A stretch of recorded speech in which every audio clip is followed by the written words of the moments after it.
everyone. Sorry.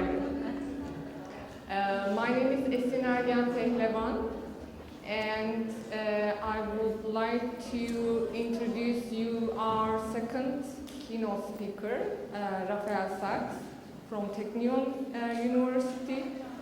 He was my co-advisor during my PhD studies together with Burcu Akıncı, and he contributed a lot to my thesis. You might know him from famous Wim handbook. He's one of the co-authors. Let me give you a little bit of background.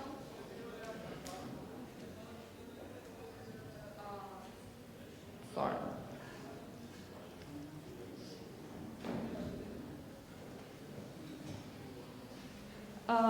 Rafael's research interests are focused on the integration of BIM and lean construction. He worked as a structural engineer, CAD software developer, and construction project manager, and and as a consultant to a major industry and government clients. He joined the Technion as a member of faculty in 2000 and served as head of structural engineering and construction management in the Faculty of Civil and Environmental Engineering from 2012 to 2015. He has received numerous awards for research and teaching, most recently the Thomas Fitch Rowland Prize of the AEC's Construction Institute. Without further ado, I would like to invite Rafael to the stage.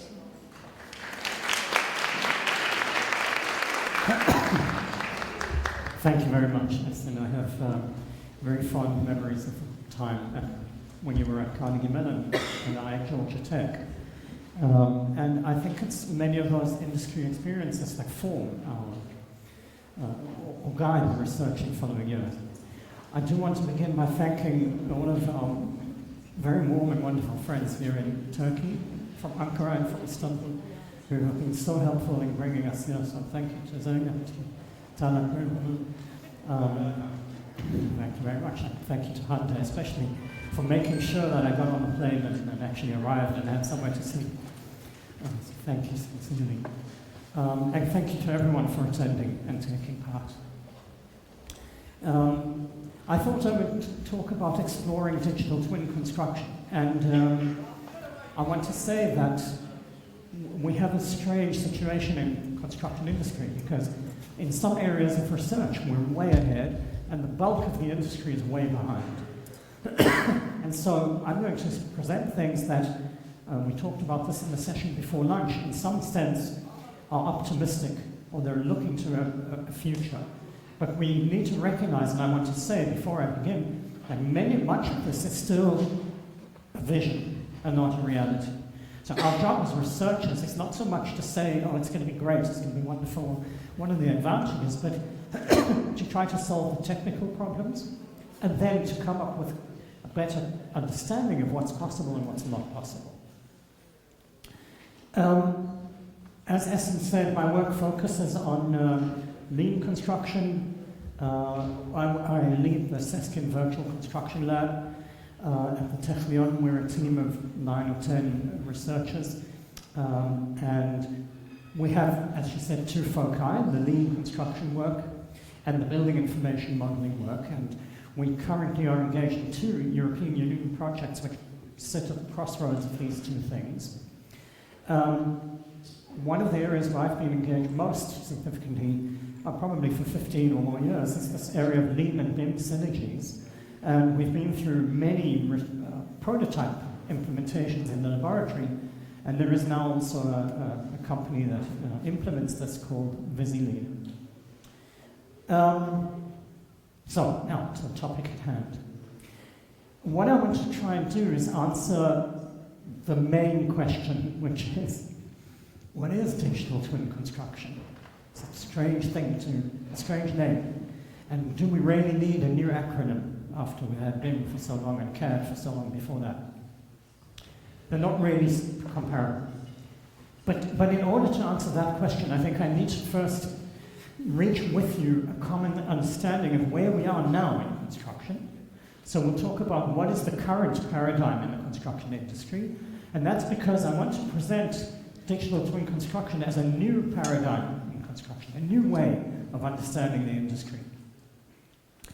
And digitization is really a precondition for automation and for everything else that comes along. So we'll stop for a moment to talk about that and how that's having an impact. And then I guess the bulk of the time I will talk about the current research that we're doing together with our partners in the BIM to Twin project. We have 16 partners around Europe, and I'll tell you a little bit about what they're all doing to try to explore this DTC concept. Okay, so what is the current paradigm in the construction industry? By paradigm, I mean the way we work, the way the industry works. So any production system can be classified as having four main parts. An operating system, which is the way we organize and manage things, the ideas behind it, the principles. An organizational structure, which is how the hierarchy of the companies is built. Information technology and communications. So what are the digital systems that we use for information? And then the commercial relationships. Who do we pay, when do we pay, and how much? And so if we look at the construction industry as it is now, in terms of the operating system, the most common thing that that most companies use is the critical path method, which is used for scheduling and for, let's say, planning the flow of a construction project. We then have a hierarchy, an organizational hierarchy, which has two branches, mostly the owner and the designers on the one hand, and the general contractor on the other hand. We have information technology, which, yes, many are using BIM, but still the overarching, most common technologies are still computer-aided drafting of 2D documents, improved by having a common data environment, because we have the cloud and people put drawings and files in the cloud. So that works for almost every company.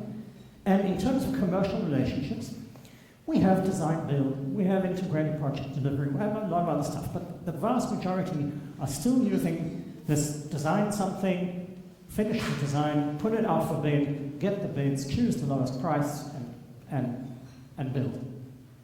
So let's just look at each one of those. Start with the critical path method and the Gantt charts that you see in many construction offices. They're all based on the critical path method, whether people use MS Project or any other software. That's what they're doing. The challenge with this is that it does not reflect reality. It has numerous flaws that make it difficult to use. I guess anyone who's been on a construction project, you've noticed that a lot of times the Gantt chart stays on the wall and the construction happens outside, and the connection between the two is sort of... And by the end of the project, there's no connection at all.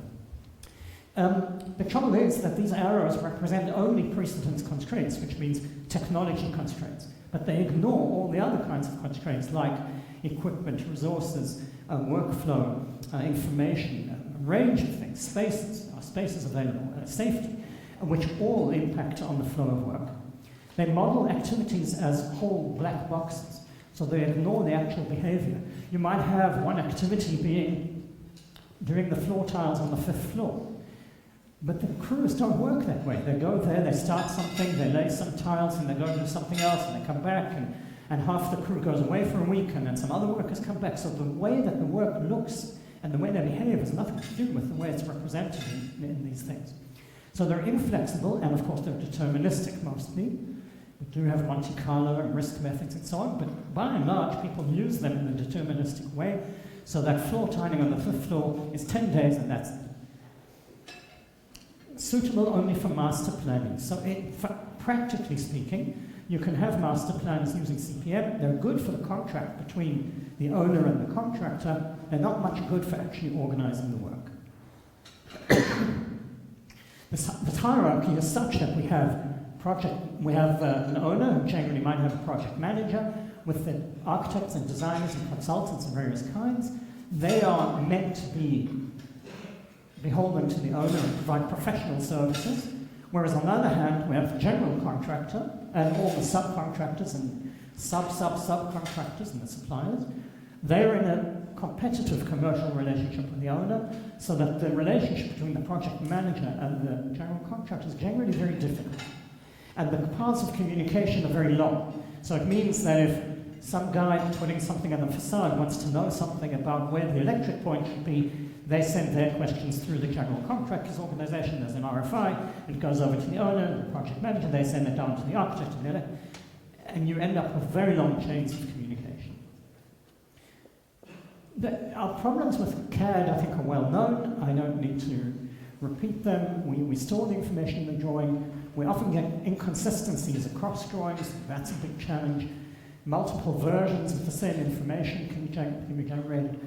It means that in design, the result is that we do asynchronous design. So in general, architects design for a few weeks, then they have a meeting, then they hand it over to the engineers, then the engineers do something, and they make some change, then they come back to the architects, and you get this thing where at any given time only one team is working on the project, and the coordination is iterative and very long.